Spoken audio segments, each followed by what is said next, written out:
بسم الله والحمد لله والصلاة والسلام على رسول الله.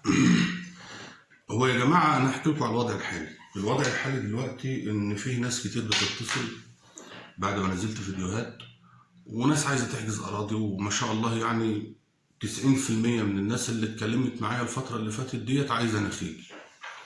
ودي حاجة كويسة، ودي حاجة تبسط الناس. بتبدأ تستفاد من خبرة السابقين، خبرة الناس اللي موجودة في الوادي الجديد. آه، الوضع بدأ يتحسن عامة، طالما 90% من الناس اللي بتتصل عليا بتتكلم على زراعة النخيل. اعرف كده ان بقى فيه وعي عند الناس، وده اللي احنا عايزينه، وده اللي احنا بندور عليه، وده اللي احنا بنجتهد فيه. ان انت لما يبقى عندك وعي وتشتغل بوعي هتشتغل صح، مش هيبقى فيه خسارة ان شاء الله. فاحنا دلوقتي بنتكلم في، انا عايز اعمل معاكم حاجة كويسة، وان شاء الله حاجه كويسه جدا. انت عندك الناس اللي في التسويق، انت مثلا انت راجل النهارده بتتصل عليا عايز مثلا تاخد 20 فدان، 25 فدان، 30 فدان نخل. طيب في شركات بتبيع اراضي مزروعه نخل كتير، مش كتير قوي يعني، هم 3 4 5 على مستوى الوادي الجديد، بيتكلموا في زراعه النخل، بيبيعوا نخل مزروع. طيب بتبيع بكام يا سيدي؟ اظن الصعيدي ممكن يبيعوا مثلا ب 200,000، المجدول مثلا بيبيعوا ب 450,000، حاجه زي كده يعني. طيب هل الاسعار ديت مبالغ فيها؟ اه الاسعار ديت مبالغ فيها. طيب انت يا فتحي هتبيع بكام؟ انا هبيع مثلا ب 150، هبيع ب 120. انت بقى كمشتري بقى بتقف محتار في النص، ودي النقطه اللي احنا جايين نحلها النهارده. فتحي بيبيع ب 120 مثلا، وغيره بيبيع ب 200. طيب انت كراجل مستثمر، وراجل خايف على قرشك، وراجل عايز تحط قرشك في مشروع مضمون، طيب هتعمل ايه؟ هتشتري من ابو 120 ولا هتشتري من ابو 200؟ بالطبع لما تسمع الجماعه اللي بيتكلموا بقى في التسويق، الدكاتره اللي بتطلع تتكلم في التسويق وبتعمل كورسات في التسويق والماركتنج بقى والكلام اللي انتوا عارفينه ده، بيتكلموا في النقطه دي ويقول لك ما تبيعش رخيص. انت لو بعت رخيص الناس هتشك في منتجك وتقول لك لا انت كده منتجك مش كويس، واللي هيبيع غالي هو اللي هيفوز عليك في النقطه دي. ويقول لك برضه في نفس الوقت انت لو بعت رخيص هتخاطب فئه معينه، والفئه المعينه ديت هتطلع عينيك، وفي نفس الوقت مش هتقدر تطور من شركتك عشان خاطر انت مش مكسبك ما بيبقاش كتير. واخد بالك؟ الناس انت مثلا فانت هتتصل مثلا النهارده كوضع، مثلا هتتصل على فتحي هتسمع منه اه انا ببيع الفدان مثلا يعني انا بقول مثلا ب 120,000.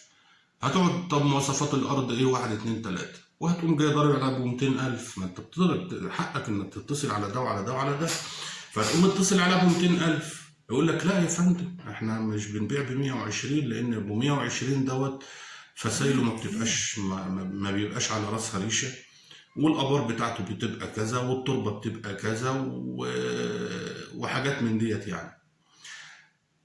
طيب الصح ايه بقى؟ هو بالطبع هي مساله ارزاق، وفي ناس بتروح تشتري من ابو 120 وفي ناس بتروح تشتري من ابو 200، يعني العمليه ما بتبقاش واقفه على حد، دي مساله ارزاق في الاول وفي الاخر. انا بقى هحل لك المشكله دي، المعضله ديت انا هحلها لك. في حاجه اسمها اتحاد ملاك، كلكم عارفين النظام ده، والنظام ده ماشي في الاستثمار العقاري كويس يعني. حتى في واحد اسمه الاستاذ خالد الشافعي عامل المساله ديت وبيتكلم في المساله دي، ان هو بياخد حته ارض بيشتري، بيجمع الناس احنا هناخد حته ارض يا جماعه، تقوم الناس داخله حاجزه معايا، ويقوم جاي باني على حسابهم، ويقول لهم مثلا الشقه كلفت كذا، كل واحد بيدفع فلوس الشقه وبياخد. استفادوا هم ايه بقى؟ الاستفاده من حته اتحاد الملاك ديت فايدتين، انت بتضرب عصفورين بحجر واحد. العصفور الاولاني ان انت بتاخد اعلى مواصفات، والعصفور التاني انك بتاخد باقل سعر او بشبه سعر التكلفه، اكن انت اشتريت الارض وبنيتها بنفسك، فمفيش مطور عقاري في النص هيهبد هبده حلوه من وراك. زي بالظبط الاستثمار الزراعي، دي بقى الحته دي اللي انا عايز اعملها في الاستثمار الزراعي، واظن هي مش موجوده خالص في الوادي الجديد. واخد بالك؟ ان احنا النهارده، انا هقول النهارده يا جماعه اللي عايز يحجز يبعت حجز، يبعت مبلغ معين. انت مثلا عايز تشتري 20 فدان، هتبعت على 20 فدان كذا، وليكن مثلا 5000 جنيه على الفدان اثبات جديه، وليكن مثلا كده. وهنخش على حته ارض، هنجمع مثلا 200 فدان او هنجمع 100 فدان، وهنخش على قطعه الارض. انا ابقى هنشتري حته الارض بسعر كويس، وهتكون الارض كويسه. هنحفر البير باعلى مواصفات، وهنشتري الفسايل باعلى المواصفات، وهنتكلم بقى في حته الاشراف بعد كده، دي لها جزئيه تانيه. فانت النهارده هتبقى خلعت نفسك من حته بقى ان اشتري في الغالي ولا اشتري في الرخيص. انت راجل النهارده، انت اللي هتشتري الارض بنفسك، وانت اللي هتجهزها بفلوسك، هتجهز باعلى الامكانيات، وفي نفس الوقت مش هيبقى في واحد في النص هبيد له من وراك مثلا 70 80 الف جنيه في الفدان. لان دي صدقا اللي بيحصل يا جماعه، ان الفدان النهارده، الفدان المجدول اقل حاجه مكسب فيه 100000 جنيه، ده اقل حاجه. انت كمستثمر بقى، كتاجر اراضي زراعيه، كشركه بتخش بعت 200 فدان، انت كسبت من ال 200 فدان دول 20 مليون جنيه. طب ليه يا عم 20 مليون جنيه ليه؟ ازاي تكسب في الفدان 100000 جنيه؟ انا عن نفسي مستكتر حته المكسب الكبير ده، واخدين بالكم؟ فهو الشاهد من الكلام، عشان خاطر ما نحكش في الشركات كتير، ده النظام اللي انا عايز اعمله اليومين دول، وشايفه مناسب جدا للوقت اللي احنا فيه. انت عايز تحجز، احجز معايا، وهندخل على الارض نشتريها بما يرضي الله وبسعر كويس. وهشتري بقى، هنعصر، ومفيش بقى حاجه اسمها ان انا اتفق على صاحب الارض عليك، ان انا اقول لصاحب الارض انا هاخد منك ب 20 وابيع ب 30 والافلام دي كلها. لا، دي مش هتحصل ان شاء الله.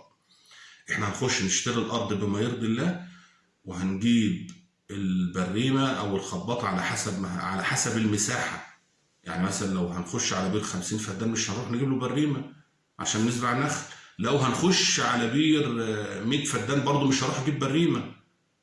ما هو انت برضه ما ينفعش تصرف في حاجه ملهاش لازمه، او حاجه زياده عن اللزوم. يعني انت لو عندك بير في الدخله، انا بتكلم النهارده على الدخله، ما بتكلمش على الفرافره ولا على غيرها. انت النهارده لو هتاخد لحد 100 فدان، لو الملف اللي قدامك 100 فدان وهتاخد 100 فدان، ما ينفعش تدخل عليه بريمه خالص. هتبقى انت كده بتصرف ملايين في الفاضي. لا، انا بير النهارده لما انزل بير مثلا 180 متر في الدخله، هيروي لي 100 فدان نخيل مستريح خالص. لو دخلت على 50 فدان كذلك، لو دخلت على 100 فدان يبقى هنخش على بريمه، عشان ما نضحكش على بعضنا. لان انا زي ما قلت لكم، احنا هنعمل اعلى مواصفات، هتلاقي نفسك موفر في الفدان اقل حاجه 70 80 الف جنيه عن الاسعار اللي شغاله وماشيه اليومين دول. فانا شايفها فرصه استثماريه كويسه. احنا بالطبع، احنا كشركه هنتفق على نسبه معينه في خلال الشغل بتاعنا ده، وهنمشي بسيستم. ودي نقطه بقى مهمه عايزين نتكلم فيها. مش كل واحد خد 25 فدان ولا 20 فدان هياخدهم ويستقل بيهم، دي مش هتحصل. هودني مش هتحصل. ليه؟ اولا انت لو خدت ال 25 فدان بتوعك او ال 10 فدان بتوعك واشتغلت عليهم اداره وعماله وكلام من ده، هتصرف عليهم اضعاف ما هتكون داخل في مجموعه. يعني مثلا احنا هنجيب مثلا خبير، هنجيب دكتور في النخل، يجي بس يبص كده كل اسبوع او كل اسبوعين على النخل كده ويمشي وهو حاطط ايده في جيبه. انت هتعرف تعمل كده لو معاك 10 فدان؟ مش هتعرف تعمل كده. ولو عملت كده هتصرف كام؟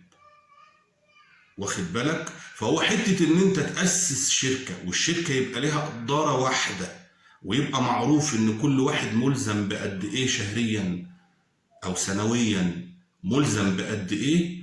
انت هتوفر على نفسك في المصاريف كتير جدا. مش عايز اقول لك انها ممكن توصل ل 50% توفير. وفي نفس الوقت هتبقى سلمت نفس مشروعك لايد خبره. بس معلش، انت لما احنا هنا في الدخله النخل الصعيدي، الدخلوه هنا هم مش عايز اقول لك ان في المناطق التانية لما بيجوا يزرعوا نخل بيستعينوا بخبرة الاهل الداخلة. فانت لازم تستفاد بالميزة دي معايا. فانا شايف والله اعلم ان دي فرصة ممتازة جدا جدا جدا للمسألة دي. فاي حد بيتصل عليا اتكلم معايا في المسألة ديت، ده النظام اللي احنا عايزين نعمله. انا مش هتاجر عليك بقى في الموضوع ده. يعني انا مش عايز اعمل زي الشركات ما بتعمل، وخد بالك من النقطة دي كويس. الشركات بتعمل ايه؟ هي بتعمل اللي انا بعمله ده، بس بيتاجر عليك. ازاي؟ يعني هو مثلا بيقوم جاي قايل لك في مثلا في 200 فدان يا جماعه، وفي الحته الفلانيه، والفدان ب 200,000 جنيه. هو ما دفعش لسه في ال 200 فدان جنيه، هو خد بفلوسك اشترى الارض، وبفلوسك جهز الارض وباعها لك. ده اللي بيحصل. لا انا بقى مش هعمل كده. مش هقول لك الفدان ب 200,000، انا هقول لك الفدان زي ما يكلف. احنا هنخش على ال 200 فدان نشتريهم بفلوسك ونجهزهم بفلوسك، واقول لك انا نسبتي كذا، مقابل ان انا بقى اشتريت لك الارض، وان انا حفرت لك، وان انا سلمت لك الارض على الزراعه. مش على الزراعه، سلمتك الارض مزروعه. تمام. فمش عايزين يعني نتكلم كتير في المساله ديت. اظن المساله وضحت يعني.